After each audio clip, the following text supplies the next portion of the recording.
ಹೆಣ್ಣು ಅಂತಂದರೆ ಒಂದು ಶಕ್ತಿ, ಹೆಣ್ಣು ಅಂತಂದರೆ ಒಂದು ಭಕ್ತಿ, ಹೆಣ್ಣು ಅಂತಂದರೆ ಒಂದು ಯುಕ್ತಿ.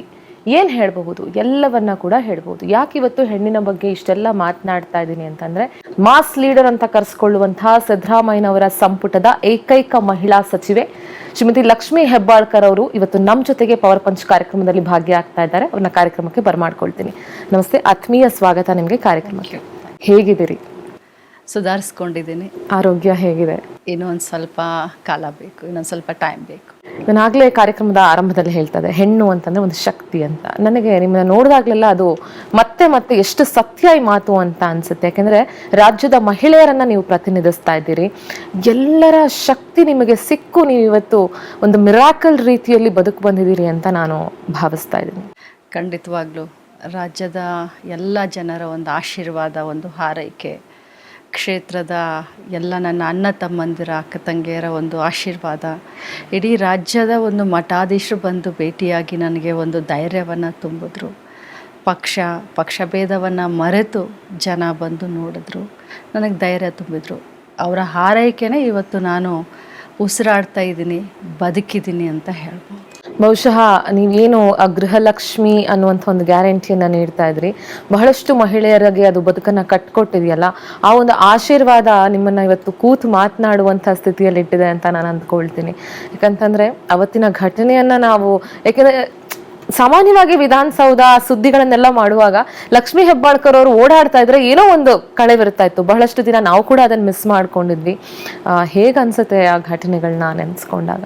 ಸುಮಾರು 25 ವರ್ಷದಲ್ಲಿ ಇಷ್ಟೊಂದು ದೊಡ್ಡ ಅಂದರೆ ಮನೇಲಿ ಕೂತ್ಕೊಂಡಿರುವಂಥ ಉದಾಹರಣೆಗಳಿಲ್ಲ. ನಾನು ಒಂದು ದಿನ 1 ಗಂಟೆ 2 ಗಂಟೆ ಉದಾಹರಣೆಗಳಿಲ್ಲ. ಎಲ್ಲೋ ಕುಟುಂಬದ ಜೊತೆ ಎಲ್ಲೋ ಹೊರಗಡೆ ಹೋದಾಗ, ದೇವಸ್ಥಾನಗಳಿಗೆ ಹೋದಾಗ ಅನಿವಾರ್ಯ ಪರಿಸ್ಥಿತಿ. ಆದರೆ 45 ದಿನ ನಾನು ಮನೆಯಲ್ಲಿ ಕಾಲ ಕಳೆಯೋದು ಬಹಳಷ್ಟು ಕಷ್ಟ ಅನ್ನಿಸ್ತು. ಇದು ನನ್ನ ಸಾಮಾನ್ಯ ಜೀವನವೇ ಅಲ್ಲ. ಇದು this is not meant for me. ಈ ಲಕ್ಷ್ಮಿ ಈ ರೀತಿ ಕೂತ್ಕೊಳ್ಳೋದು ಅಲ್ವೇ ಅಲ್ಲ, ಯಾವ ತಪ್ಪಿಗೆ ಈ ಶಿಕ್ಷೆ ಅಂತ ಭಾಳ ವಿಚಾರನೂ ಮಾಡಿದೆ. ಜೊತೆಯಲ್ಲಿ ಮೋಸ್ಟ್ ಲಕ್ಕಿಯಸ್ಟು ಅನ್ನಿಸ್ತು. ಯಾಕಂತಂದರೆ ಆ ಒಂದು ದುರ್ಘಟನೆ, ಆ ಒಂದು ಕ್ಷಣಗಳನ್ನು ಏನು 1-1.5 ನಿಮಿಷ ಆದಂಥ ಆ ಕ್ಷಣಗಳನ್ನ ನೆನಪಿಸಿದ್ರೆ ಇವತ್ತು ಕೂಡ ರಾತ್ರಿ ಸ್ವಲ್ಪ ಭಯ ಆದಂಗೆ ಆಗುತ್ತೆ. ಅಂಥ ಒಂದು ದೊಡ್ಡ ಅಪಘಾತದಿಂದ, ಅಂಥ ಒಂದು ಆಘಾತದಿಂದ ಹೊರಗಡೆ ಇವತ್ತು ಬಂದು ಮತ್ತೆ ಸಮಾಜ ಸೇವೆಯಲ್ಲಿ ತೊಡಗಲಿಕ್ಕೆ ನಾನು ನಿಂತ್ಕೊಂಡಿದ್ದೀನಲ್ಲ. ಸೊ ಆ 45 ದಿನದ ನೋವನ್ನು ಸ್ವಲ್ಪ ನಿಧಾನವಾಗಿ ಮರಿತಾ ಇದ್ದೀನಿ.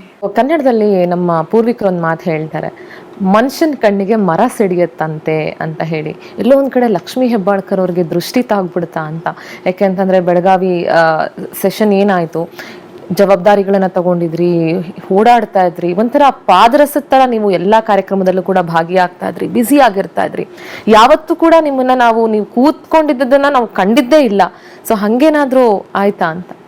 ನಾನು ಅಲ್ಪ ಸ್ವಲ್ಪ ಅದರಲ್ಲೂ ಕೂಡ ವಿಶ್ವಾಸ ಇಡುವಂಥವಳೆ. ಯಾಕಂದರೆ ನಾವು ಯಾವತ್ತು ದೇವರನ್ನ ನಂಬಿದ್ದೀವಿ ಅಂತಂದರೆ ದುಷ್ಟಶಕ್ತಿಗಳು ಕೂಡ ಇದ್ದಾವೆ ಅಂತ ನಾವು ಹೇಳ್ಬೋದು, ಅಥವಾ ಕಾಕತಾಳೀಯನೂ ಆಗಿರ್ಬೋದು. ಬಟ್ ನಾನು ಬಹಳಷ್ಟು ಮುಂದಾಲೋಚನೆ ಮಾಡಿ ನಾನು ಡೆಸಿಷನ್ ತಗೊಳ್ತಾ ಇದ್ದೆ. ಬಟ್ ಅವತ್ತು ಸಂಕ್ರಾಂತಿ ಇತ್ತು. ಮಾರನೇ ದಿನ ಮನೆಯಲ್ಲಿ ಎಲ್ಲ ಅಕ್ಕ ತಂಗಿಯರು ನಾವೆಲ್ಲರೂ ಸೇರ್ಕೊಂಡು ನನ್ನ ತವರ್ ಊರಾದಂಥ ಹಟ್ಟಿಯೊಳಗೆ, ಅಲ್ಲಿ ಮಲಪ್ರಭಾ ನದಿ ಸ್ನಾನ ಬೆಳಗ್ಗೆ 8 ಗಂಟೆ ನಂತರ ಜನ ತುಂಬ ಸೇರಿಬಿಡ್ತಾರೆ. ಅದಕ್ಕಿಂತ ಮುಂಚೆ ಆದರೆ ಜನ ಸ್ವಲ್ಪ ಕಡಿಮೆ. ಫ್ಲೈಟ್ ಹೋಗಿ ರೀಚ್ ಆಗೋದೇ 8:30 ಆಗುತ್ತೆ. ಸೊ ಇನ್ನು ನಮ್ಮೂರಿಗೆ ಹೋದರೆ 10 ಗಂಟೆ ಆಗುತ್ತೆ. ಪವಿತ್ರ ಸ್ನಾನ ಅಂತ ಮಹಾಕುಂಭ ಬೇರೆ ನಡೀತಾ ಇತ್ತು.